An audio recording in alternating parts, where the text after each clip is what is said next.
여러분 안녕하십니까? YTN 시청자를 위한 옴부즈만 프로그램 시청자의 눈입니다. 먼저 뉴스 진단 시간입니다. 이번 주엔 입양의 날 관련 보도를 모니터했습니다. 이정남 시청자평가원과 문화사회정책부의 김기봉 기자 함께하겠습니다. 두 분 안녕하십니까? 안녕하십니까? 자, 이제 우리 사회의 입양에 대한 관심을 높이기 위해서 정부가 5월 11일을 매년 입양의 날로 제정을 하고 관심을 촉구하고 있지 않습니까? 네. YTN도 최근에 이제 관련 보도를 했는데 입양이 여전히 우리 사회에서는 좀 접근하기 어려운 문제인 것 같아요. 관련 보도 어떻게 보셨습니까? 네, 지난 5월 11일은 네. 10주년을 맞은 입양의 날이었습니다. 이번 주는 입양 주간이었기도 했는데요. 정부가 입양의 날을 정한 것은 한 가정이 한 명의 아동을 입양해 새로운 가정으로 거듭나게 하고 또 세계 최대 아동 수출국이라는 오명을 벗어나기 위함이기도 했습니다. 즉 해외 입양을 국내 입양으로 돌리겠다는 취지였는데요. 아동 수출국이라는 오명을 벗고 꽉 막힌 국내 입양과 또 활성화와 더불어 입양아의 진정한 행복을 위해 어떤 사회 제도와 사회적 인식이 필요한지 고민해봐야 할 것입니다. 2012년 8월부터 시행된 입양특례법은 많은 문제점들을 갖고 있습니다.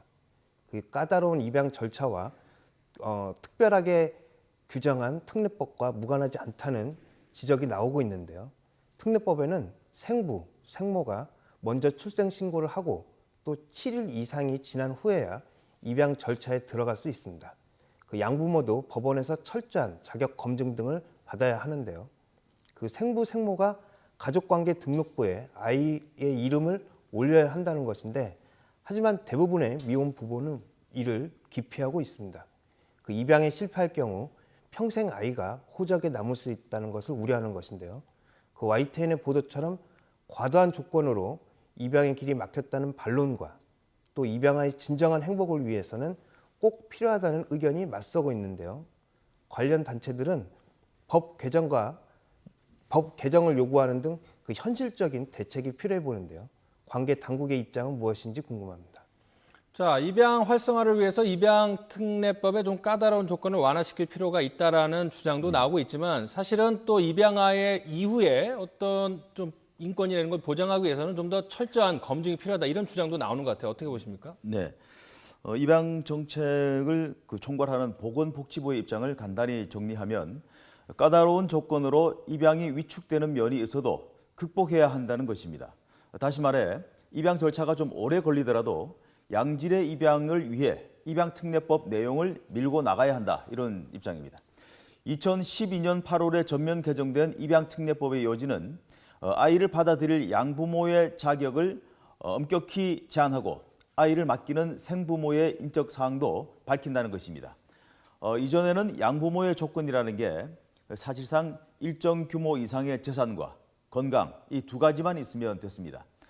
그런데 특례법 이후에는 이 두 가지 기본 조건에다 범죄 경력, 약물 중독 경험, 심지어 심리 테스트 등도 거쳐야 합니다. 이뿐 아니라 이 모든 조건이 다 갖춰졌다 해도 판사가 대면으로 인터뷰를 한 뒤 적격하지 않다는 판단이 들면 양부모 허가를 내주지 않을 수 있습니다.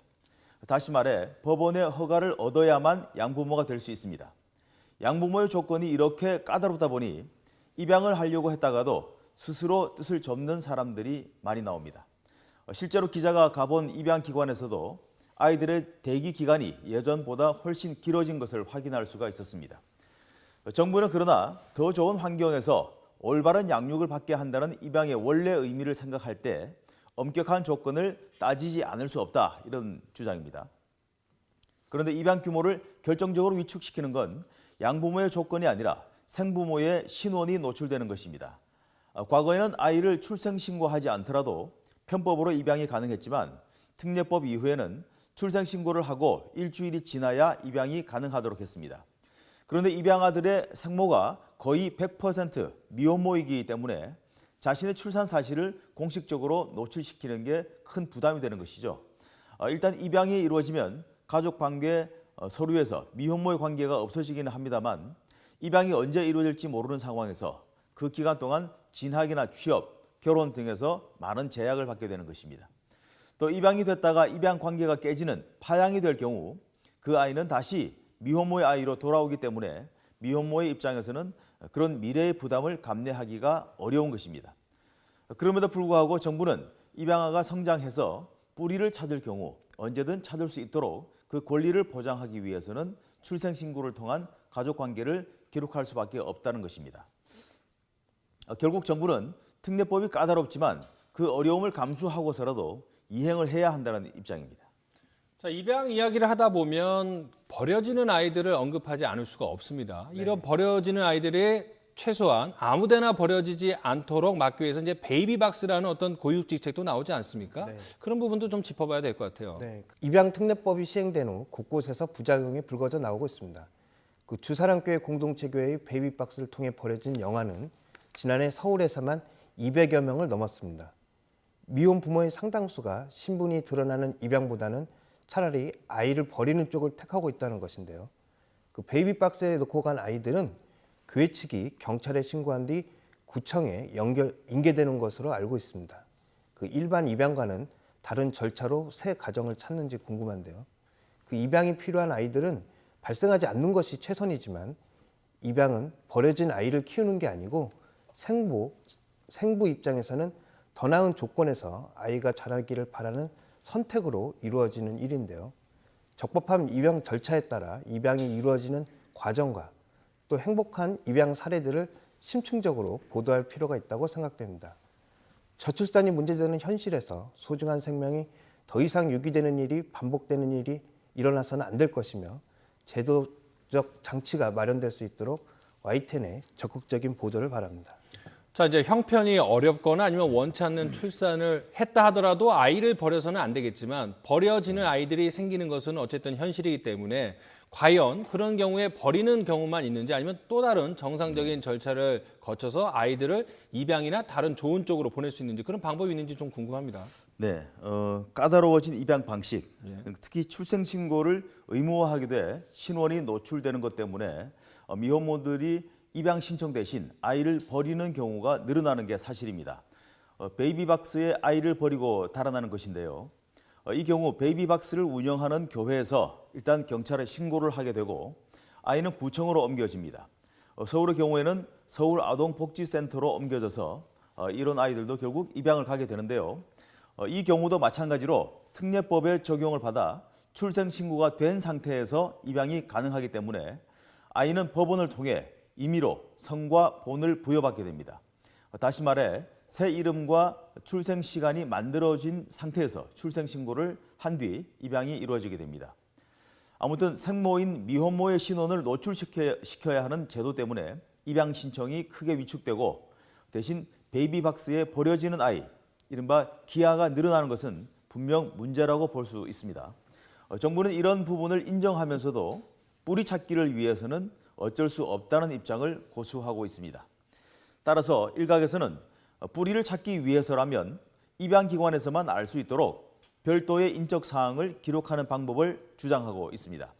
그러니까 정상적으로 성장한 입양아가 부모를 찾을 때만 사용할 수 있도록 하되 입양이 미뤄지거나 파양이 되어도 다시 엄마와 아이의 관계로 돌아오는 불안과 두려움을 없앤다는 방법입니다.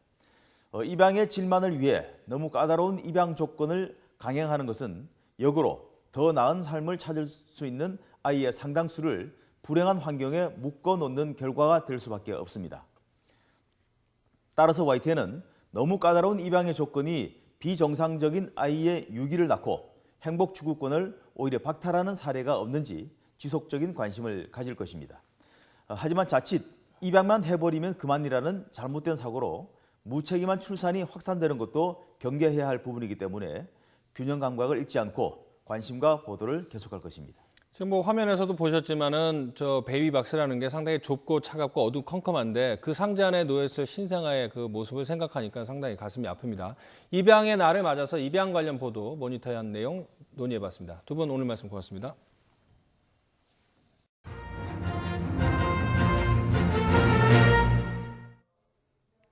이번엔 시청자들께서 직접 만든 프로그램을 소개하는 시간입니다. 소중한 물 행복한 미래를 위한 희망 스토리 UCC 공모전을 열었는데요. 여기서 블루워터상을 받은 작품 함께 보겠습니다.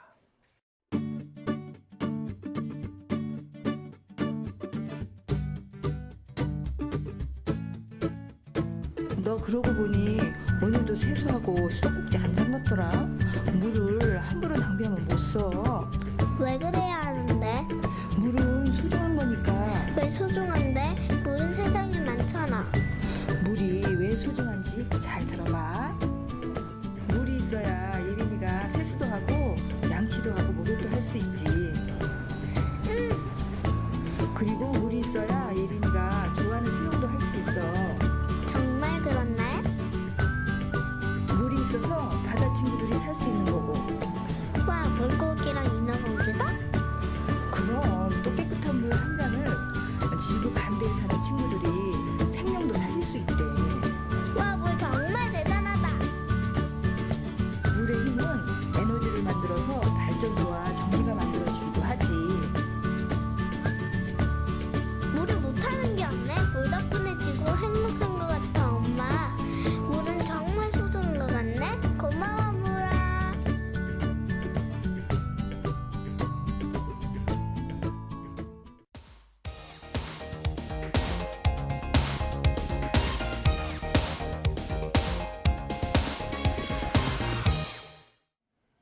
지상파 DMB 채널인 YTN DMB 프로그램을 평가하는 내가 본 YTN 순서입니다. 이번 주엔 캐스터들의 수다와 뉴스통에 대한 원영아 평가원의 의견 들어보겠습니다. 안녕하세요. 마이텐 시청자평가원 원영아입니다. 날씨가 많이 더워졌는데요. 시청자 여러분들은 건강관리 잘 하고 계신가요?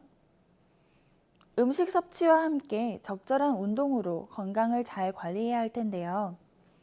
오늘은 캐스터들의 수다와 뉴스통의 건강 관련 이슈 등 두 가지 프로그램에 관해 이야기하며 건강의 중요성에 대해 두 프로그램이 어떻게 다루었는지 살펴보도록 하겠습니다.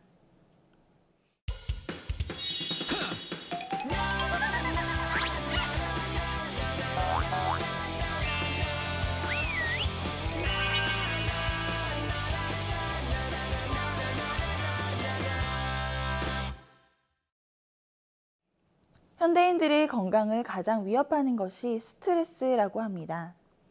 지난주 방송된 캐스터들의 수다는 스트레스란 무엇인가와 함께 스트레스 해소법에 관해 이야기를 나눴는데요. 가장 큰 스트레스의 원인이 사회적 스트레스라고 설명했습니다. 이와 관련해서 SNS 빅데이터 분석을 참고했는데요. 인터넷과 각종 스마트 디바이스의 발달로 최근 주목받고 있는 분석 툴을 사용한 부분이 매우 인상적이었습니다. 프로그램 중간에 스트레스 자가진단 테스트를 함께 제공해 주었는데요. 프로그램의 출연자들이 일방적으로 정보를 전달하는 것이 아니라 시청자들이 함께 참여하고 또 공유할 수 있는 부분을 제공해 주어 매우 좋았습니다. 자막으로 한 번 더 강조해 준 부분과 적절한 결과 분석 방법의 제시, 그리고 운동, 수면 등의 적절한 해소 방법에 대한 설명도 제작진의 배려를 느낄 수 있는 부분이었습니다. 캐스터들의 수다는 날씨에 관한 이야기를 즐겁게 풀어가는 형식의 프로그램을 지향하고 있습니다.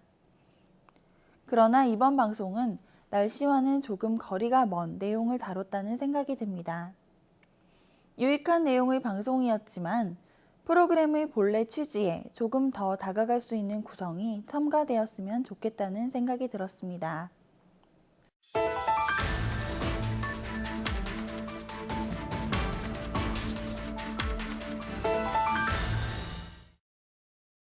드라마나 영화를 보면 주인공이 병에 걸려 피를 토하는 장면을 종종 볼 수 있습니다. 피를 토하는 것은 여러 병의 증상일 테지만 결핵이라는 병에 걸렸다는 스토리의 전개를 볼 수 있는 경우가 많은데요. 저는 이 결핵이라는 병을 미디어를 통해 자주 접했기 때문에 대수롭지 않게 여겼습니다.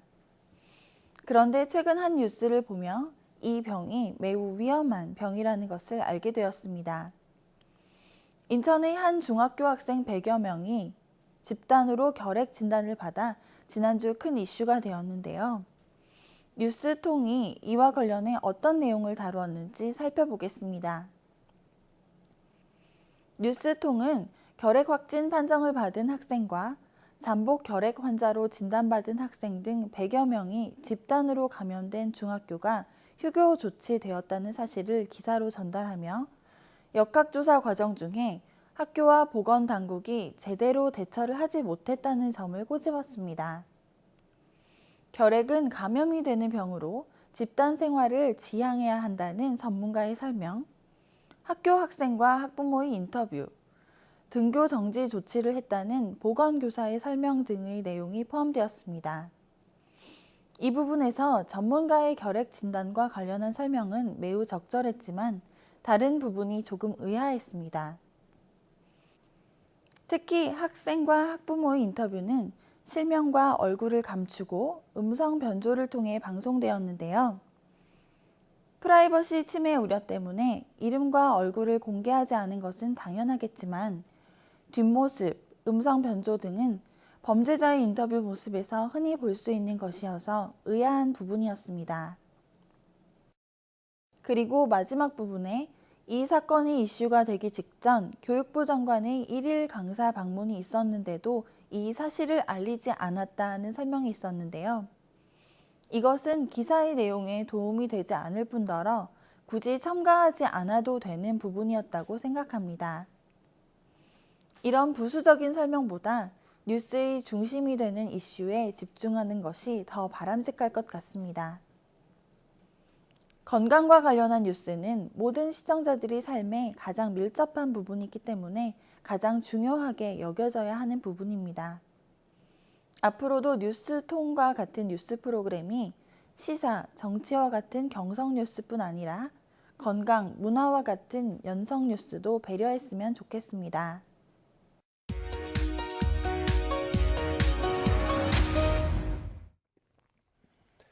이번 순서는 시청자들의 지적사항을 정리한 모니터 보고 시간입니다. YTN 뉴스를 시청하다 보면 적절치 않은 자막이나 화면에 대한 오류가 종종 나타나는데요. 시청자들은 궁금증을 해소할 수 있는 좀 더 명확한 뉴스를 당부했습니다. 네, 지난 13일 강수 던진 문재인, 계파 갈등 수습될까라는 주제로 새정치민주연합 조경태 의원과 스튜디오 인터뷰를 15분 정도 진행했습니다.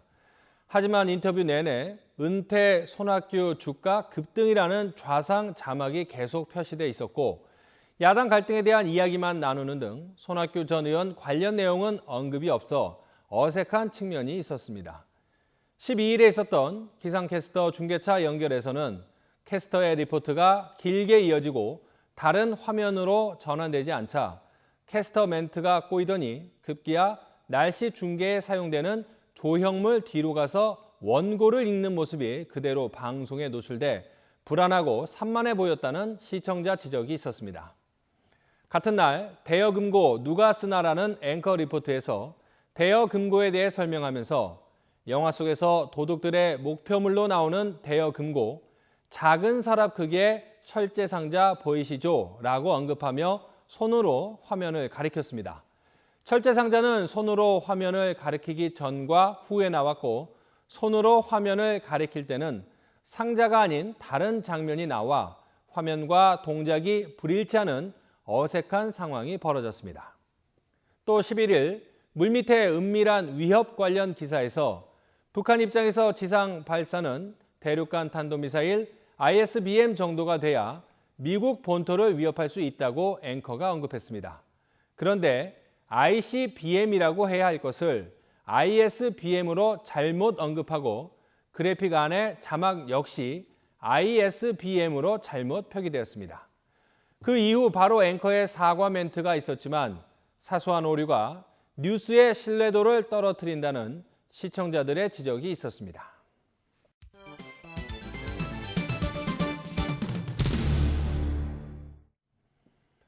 언론 전문가로부터 우리 언론의 문제점과 발전 방향 등을 들어보는 매체 비평 시간입니다. 오늘은 이철환 동국대학교 교수로부터 강남은 이렇더라 보도 방식에 대해서 라는 주제의 논평 들어보겠습니다. 페이스북이나 블로깅을 많이 하는 사람들은 우울하기 쉽다고 합니다. 타인의 화려한 삶을 보고 자신의 삶과 비교하여 열등감을 느끼기 때문입니다. 페이스북에 올려진 삶의 모습은 여행을 하고 맛집을 찾고 럭셔리한 제품 구매가 많은데요. 실제 삶은 이렇게 화려하지는 않습니다. 다만 타인들의 최고의 순간들을 보면서 이를 타인의 일상이라고 믿게 되면 상대적 박탈감을 느끼게 되는 것이겠죠. 소셜 네트워크상의 개인의 생활 모습이 과장된 것은 어떻게 할 수가 없습니다만 언론이 나서서 타인의 생활을 페이스북처럼 보도하는 것은 문제가 큽니다. 시청자들은 언론 보도의 객관성을 믿고 언론이 보도하는 삶을 평균적인 것이라 생각하기 쉽습니다. 그런데 경제 보도에서 지나치게 많은 기사가 강남에 대한 것입니다. 가장 쉽게 떠오르는 기사는 강남의 집값이 타 지역의 몇 배라는 식의 기사인데 이는 이 사실을 알고 있는 사람에게는 뉴스가 아닐 뿐 아니라 이 사실을 알기를 원치 않거나 이 사실이 자신의 삶에 거의 영향을 받지 않는 대다수의 국민들에게 고단함을 선사하는 것입니다. 뿐만 아니라 강남 아빠의 투자 행위나 강남 엄마의 교육 방식 등을 반복적으로 제시함으로써 대다수의 국민들에게 위화감이나 불안감을 제공하는 언론의 보도 행태는 마치 페이스북의 개인과 같은 행동을 하는 게 아닐까요? 강남의 소나타는 뭐더라 하는 기사를 왜 언론은 반복적으로 시청자들에게 제시하는 것일까요? 물론 이런 기사를 제공했을 때 눈에 확 띄어서 이 기사를 볼 가능성이 높아질 수 있습니다. 하지만 기사를 읽은 후에 대다수 국민들에게 알 필요가 없거나 도움이 안 되는 정보를 제공함으로써 상대적 박탈감과 우울함을 언론이 제공한다면 이는 곧 먹고 나서 후회하고 자신을 자책하게 되는 정크푸드 같은 역할을 하는 것입니다. 시청자들은 기사를 읽는 중요한 이유 중 하나는 주변의 환경 감시 기능을 기대하기 때문입니다. 내게 필요한 정보를 얻음으로써 나와 내 가족이 잘 적응하고 나를 둘러싼 환경에 대해서 판단하고 적절하게 행동하기 위해서 언론 보도를 접하는 것이겠죠. 그런데 언론에서 지나치게 자주 강남의 라이프 스타일을 제공하는 것은 대다수 시청자들에게 왜곡된 환경에 대한 인식을 제공하고 있는 것입니다. 그렇다면 어떤 경제 기사가 실제적으로 시청자들에게 유익하면서도 도움이 될까요? 이제는 경제 기사가 조금 더 개인적이기를 기대합니다. 특정 지역이 아니라 연령대별로, 직업별로, 소득별로 유용한 경제 정보가 제공되어서 자신의 삶에 사용할 수 있는 정보가 늘어났으면 합니다. 언론이 보다 우리나라의 평균적인 삶에 관심을 가져서 보도하는 동시에 다양한 계층이 소외되지 않도록 필요한 정보를 제공할 때 시청자들의 만족도와 언론에 대한 신뢰가 동시에 커질 것으로 믿습니다. 시청자의 눈은 시청자 여러분의 참여를 기다리고 있습니다. YTN 홈페이지 시청자 의견 코너에 글을 남겨주시면 좀 더 정확하고 공정한 방송을 만드는 데 참고하겠습니다. 이번 주 순서는 여기서 마치겠습니다. 고맙습니다.